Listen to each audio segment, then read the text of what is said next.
Hello and welcome back to Bishland Farm, where I'm taking on the Year 1 Community Center Challenge. This video is part 3 of a playthrough that I completed in Stardew Valley 1.5. So, if you've missed parts 1 and 2, check the description for a link to the series playlist. Now, on to the video. I start the first day of fall by getting all of my sprinklers down. That takes me almost the entire afternoon, so I end up having to sprint over to Pierre's before he closes. I pause to tend to my animals before returning to the field. By 10 p.m. I'm starting to panic.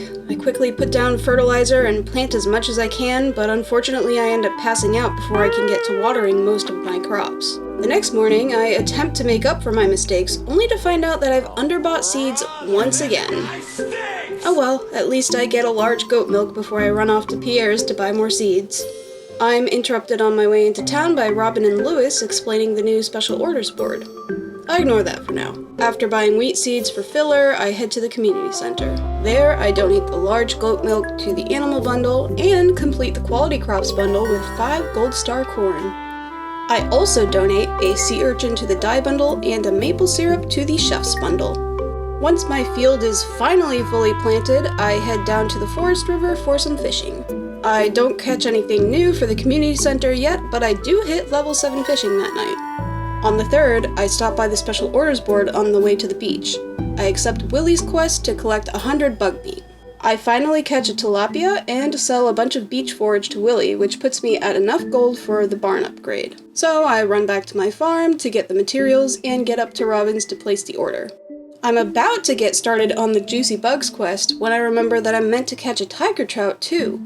So I take the minecart back into town, where I spot a blackberry, which reminds me that Sam had a help wanted quest for one. Yeah, I'm kind of all over the place today.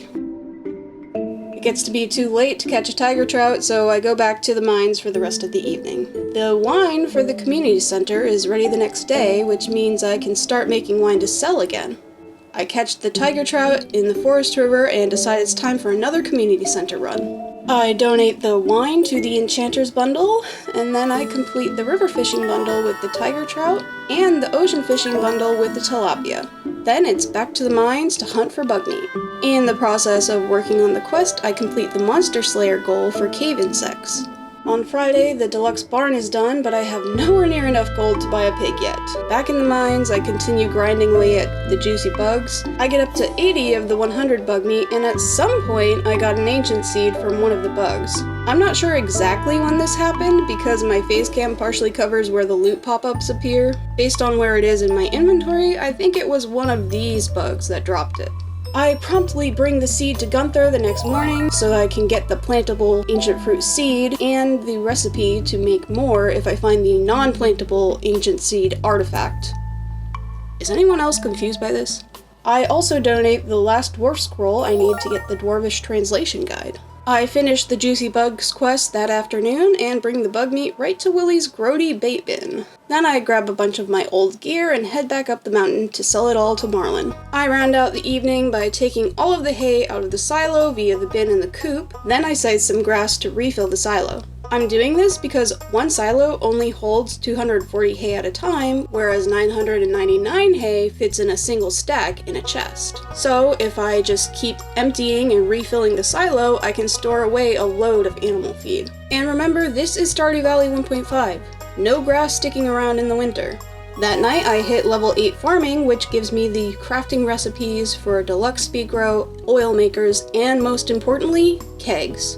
My first eggplants are ready on the 7th, so I set one aside for the CC. I donate that, along with an ear of corn to the fall crops bundle. After selling a few things directly to Pierre, I finally have enough money to buy a pig named Tenderloin. I craft as many kegs as I can with the materials I have and start turning hops into pale ale. I chop a bunch of wood for more kegs and preserve jars. On the day my cranberries are ready, Linus sends me a letter asking me to find his basket. Wellington produces an iridium large milk, which I save for the Grange display. I also found the last apple I need in the bat cave. Once I've found Linus's basket, I head up to the mountain. While I'm looking for him, I deliver a melon to Demetrius and have a quick chat with Seb. I find Linus up by the train station, hand him his basket and a blackberry, then get to foraging and woodcutting.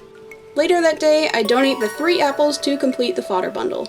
I accept a special order from Demetrius to catch a bunch of midnight carp, then head to the forest to continue foraging. When 10 p.m. rolls around, I start fishing in the pond for the midnight carp quest. Another letter from Linus appears the next morning, this time with the recipe for sashimi, which has nothing to do with the challenge but is still important for other things. I deliver an emerald to George and some amaranth to Marnie before heading back into the forest. I spend another afternoon doing more foraging and wood gathering. Up on the mountain, I run into Linus, who shows me how to craft wild bait. Then it's back to fishing for midnight carp, this time at the lake. My luck doesn't improve much with the change in location, and I still only catch one midnight carp before I have to head home. Beer and jelly are both ready on the 10th, so I take a minute to refill the kegs and jars before I leave the farm. I stop by the community center to donate a hazelnut to finish the fall foraging bundle. Then I go to Robin's to order a coop upgrade before heading into the mines.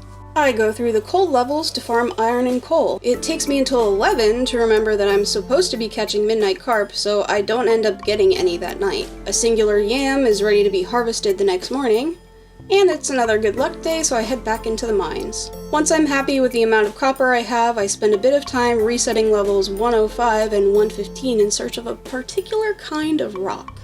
Then it's back to fishing at 10.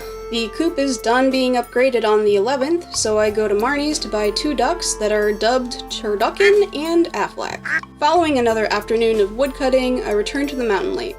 The special order is proving to be quite the challenge since midnight carp are only available after 10 p.m. I've only managed to catch 1 or 2 each night, and Demetrius has requested that I catch 10. Not sure if I'm going to be able to complete this one. On the bright side, I hit level 8 foraging that night. I spend most of the next day in the lower levels of the mines working on my combat skill and keeping my eyes peeled for a mystic stone. After catching 0 midnight carp that evening, I'm pretty much giving up on completing that quest. But thanks to all that monster fighting, I do hit level 7 combat. In a last-ditch effort to finish Demetrius' quest, I head to the beach to buy the iridium fishing rod. After another day in the mines, I give it one last go at the lake. Unfortunately, even with the help of bait, I only managed to catch 2 more.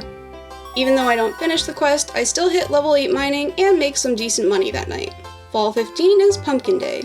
I save a gold star for the fair and keep all the regular ones for processing. The rest I put right in the shipping bin for some really good instant cash. I stop in town to make a Clint and Gunther run and to buy more pumpkin seeds.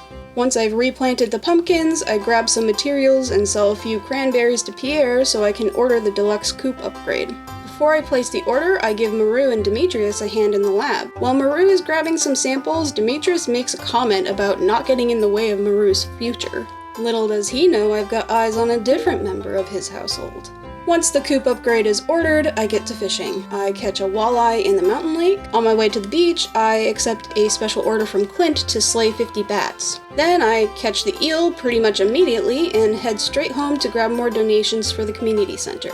The pumpkin and the yam complete the fall crops bundle, and the walleye and the eel complete the night fishing bundle. All of the pumpkin picking brings me to level 9 farming, which gets me some important crafting recipes, and I hit level 8 fishing as well. The Stardew Valley Fair is the next day. I bring my very best to the Grange display contest and blow Pierre out of the water. Then I gamble my star tokens until I have enough to buy the star drop and the rare crow. On the morning of the 17th, my ducks are fully grown. One of them has laid an egg, but the other has already produced a duck feather. I take my last opportunity to empty the silo before my coop is finished getting upgraded, and scythe more grass to refill it.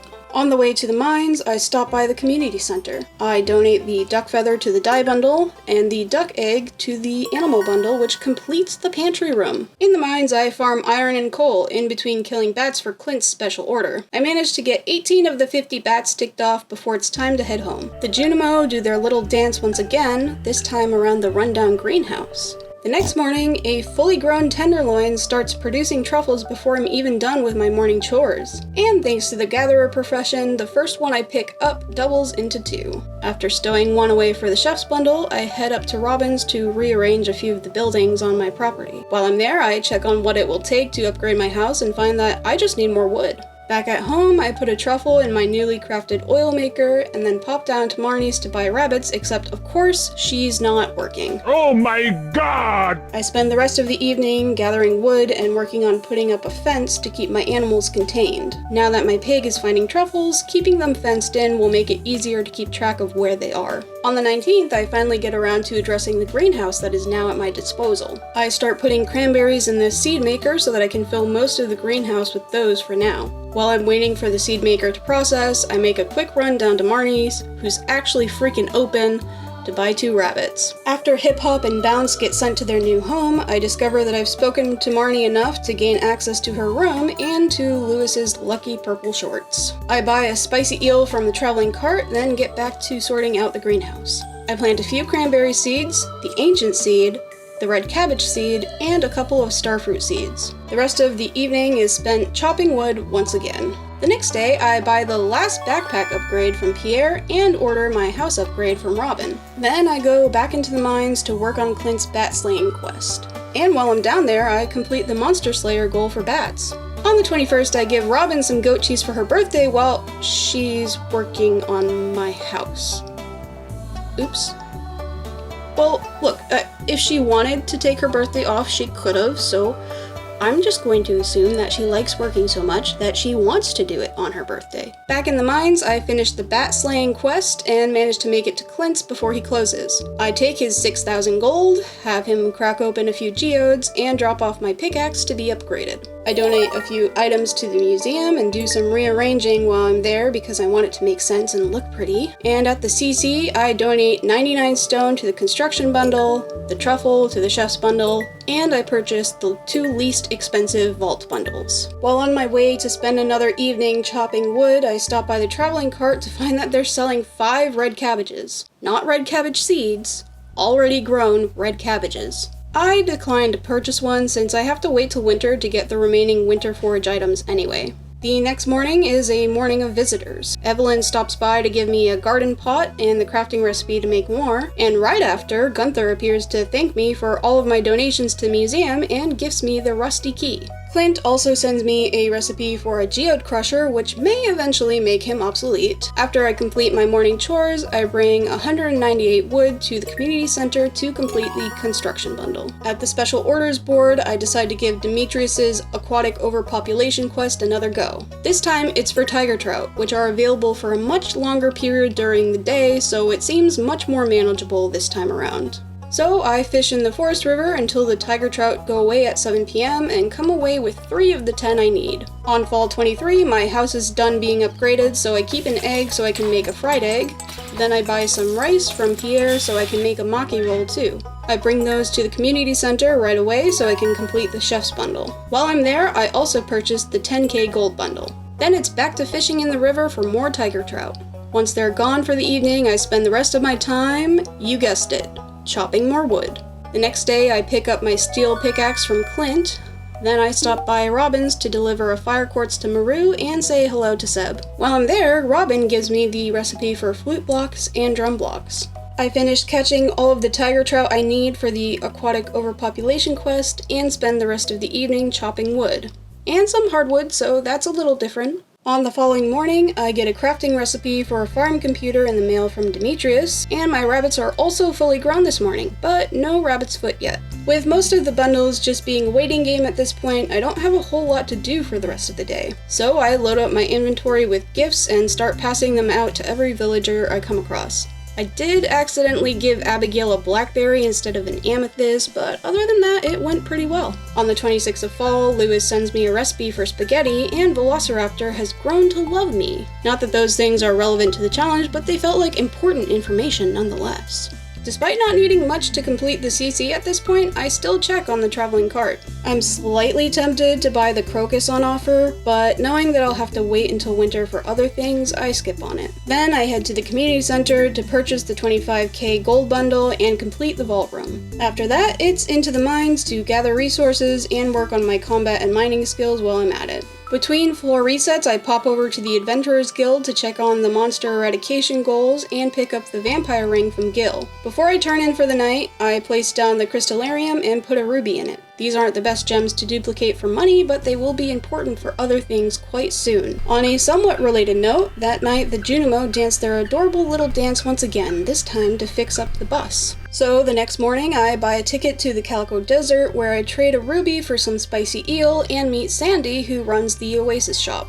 After a bit of foraging, I head into the cave where I find a skull door. The perfect match for the skull key I found at the bottom of the mines. I eat my spicy eel, ready my bombs, and begin making my way down into the skull caverns. The difficulty really ramps up here compared to even the most dangerous levels of the mines. The rocks take more effort to break, and the enemies hit much harder. However, if you have the skills and the courage to take them on, the Skull Caverns offer up some of the best rewards in the game. Despite my subpar equipment and my meager supply of bombs, I still make it down a respectable 24 levels before it's time to head home for the Spirits Eve Festival. Once I've spoken to a few villagers and purchased the crafting recipe for a jack-o'-lantern, I head into the haunted maze. I make it to the end and happily take my golden pumpkin reward. On the last day of fall, I get a letter from a mysterious person by the name of Chi, who challenges me to reach level 25 in the Skull Caverns. For now though, I have other things to worry about. My last batch of pumpkins are ready for harvest, and the red cabbage is done growing as well. I bring the red cabbage straight to the community center to complete the dye bundle. I also decide to buy another rabbit, who is named Pumpkin, from Marnie to try and secure my chances of getting a rabbit's foot. The last few hours of the season are spent in the deeper levels of the mines, trying to get my skills leveled up so I can be better prepared for the Skull Caverns. That night, I hit level 10 farming,